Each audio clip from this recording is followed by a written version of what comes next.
جی اس وقت ہم چٹائی بازار میں بشیر جولر پر موجود ہیں، جہاں پہ جناب ہمارے بہت ہی پیارے بھائی راجہ ظفر صاحب جو ماشاءاللہ ایک دفعہ پھر صرافہ یونین کے جنرل سیکرٹری بنے ہیں، تو جناب ہم ان کو اپریشیٹ کرنے آئے ہیں ماشاءاللہ کہ ان کی کارکردگی پہ جناب برادری نے ایک دفعہ پھر ان کو جناب صرافہ یونین کا جنرل سیکرٹری بنایا ہے ماشاءاللہ۔ تو ہمیں جناب بڑی خوشی ہوئی ہے، اللہ ان کو اور ترقی دے۔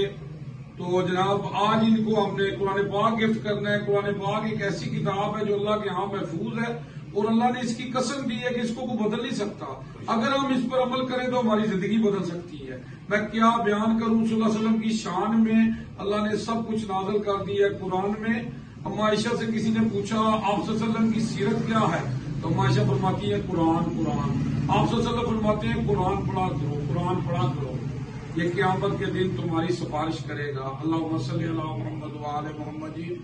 تو جناب آپ صلی اللہ علیہ وسلم فرماتے ہیں جی تم میں سے وہ بہتر ہے جی ایسا جو قرآن پڑھے اور پڑھائے۔ تو جناب صاحب ہم جناب آپ کو اپریشیٹ کرتے ہیں ماشاءاللہ، آپ نے جناب اللہ نے آپ کو عزت اور اللہ آپ کی خود میں اضافہ کرے گی، ہم آپ کے جناب دعا گو ہیں۔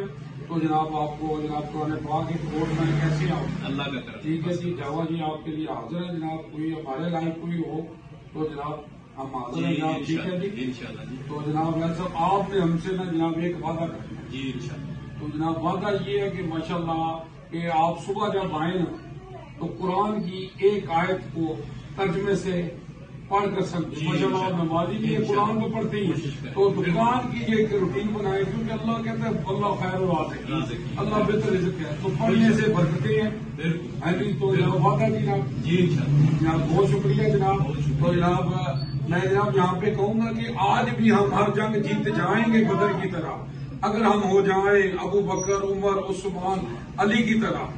اللہم صلی علی محمد وآل محمد جی۔ خیر جی جاوا جی۔